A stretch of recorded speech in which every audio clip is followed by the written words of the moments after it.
Well, thanks for joining me today, guys. I'm gonna talk something about narcissism and how you know that you're in a relationship with a narcissist, or that you can know that you were in a relationship with a narcissist.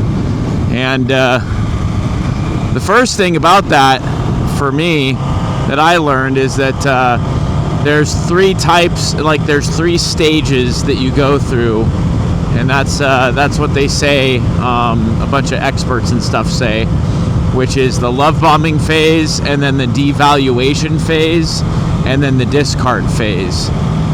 And so the love bombing phase, man, that really gets you stuck, especially when you're somebody that's grown up without really getting much attention. You didn't get the kind of love that you should have got by your parents or by your peers or whatever.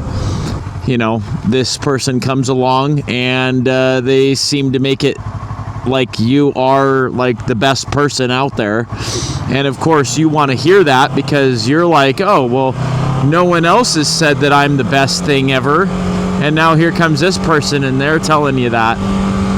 And that really hits you, because you're like, holy crap, this person thinks I'm awesome, so I gotta stick it out with this person. And then of course, once they get you hooked, then they start the devaluation, and the devaluation is when they start nitpicking you about things, and then they start like manipulating you into buying them things. I can remember one time my ex-wife, she said that her parents had bought her brother a longboard or something for Christmas, but had never bought her a longboard for Christmas. And looking back on it, I'm like, holy crap, that was like literally the definition of manipulation to get me to go buy her a longboard, an expensive longboard. At the time, I was like, oh, I'm so sorry that happened to you. Let me go get you that longboard.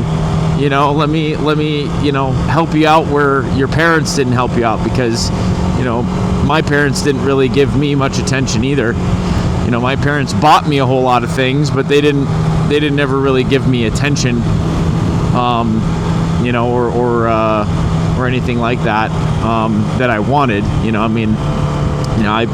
I would ask my parents to play like a board game with me or something, and they couldn't even sit through a whole time to play a board game with me without having to drink or make fun of it, or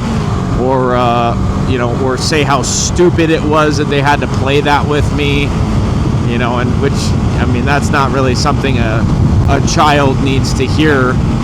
I can count on one hand how many times my parents played a board game with me, and I can tell you that I kind of dabble in making my own board games, and board games are like one of my favorite things to do, other than riding a motorcycle, as you can tell. Yeah, and then and so the devaluation stage, going back to that's when she starts manipulating you. She starts saying that things you do aren't the best. She starts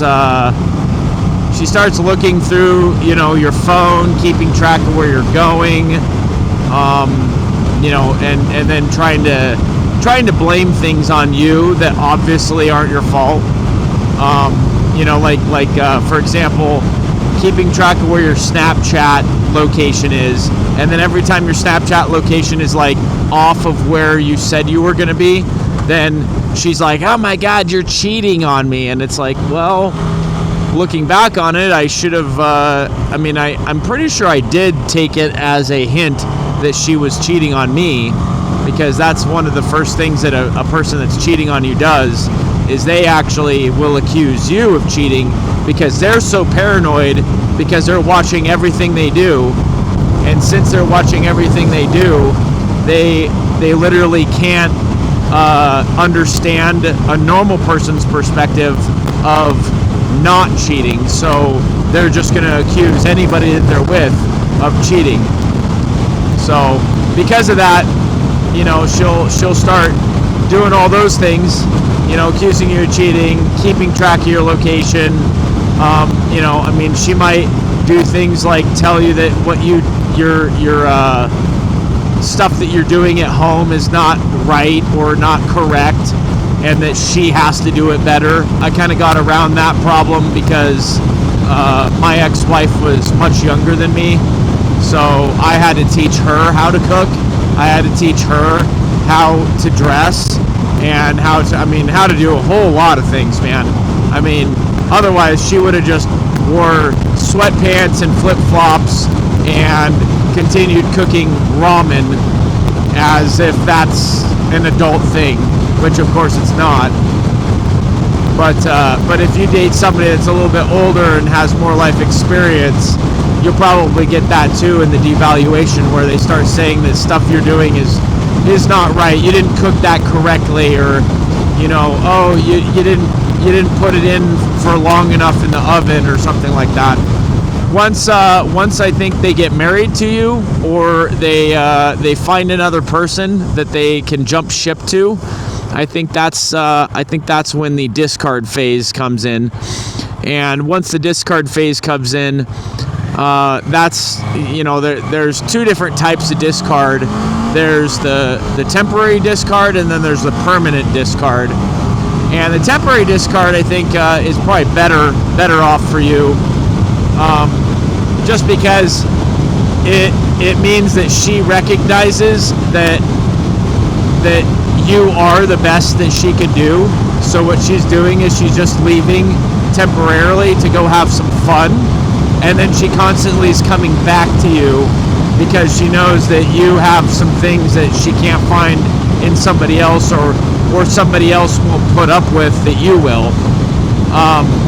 In my case, my ex-wife, she actually permanently discarded me, which means just block me on everything, ghost me, not respond at all, and there's no going back from that. Like, that means they have literally found another person that gives them everything, if not more, than what you gave them.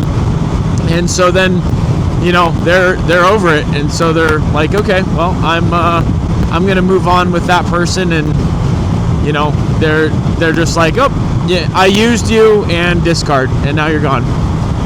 And that really sucks. I'll tell you what, that hurts. It took me better part of a year to get over that shit.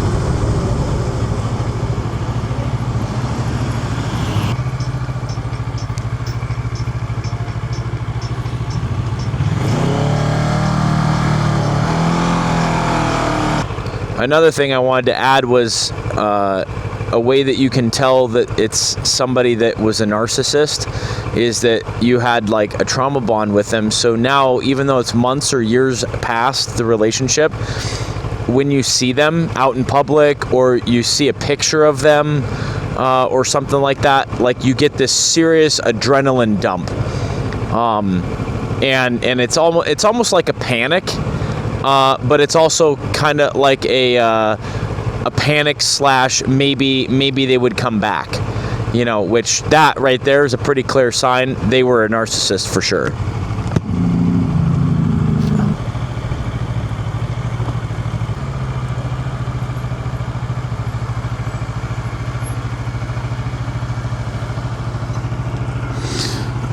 Well, thanks for riding with me, guys.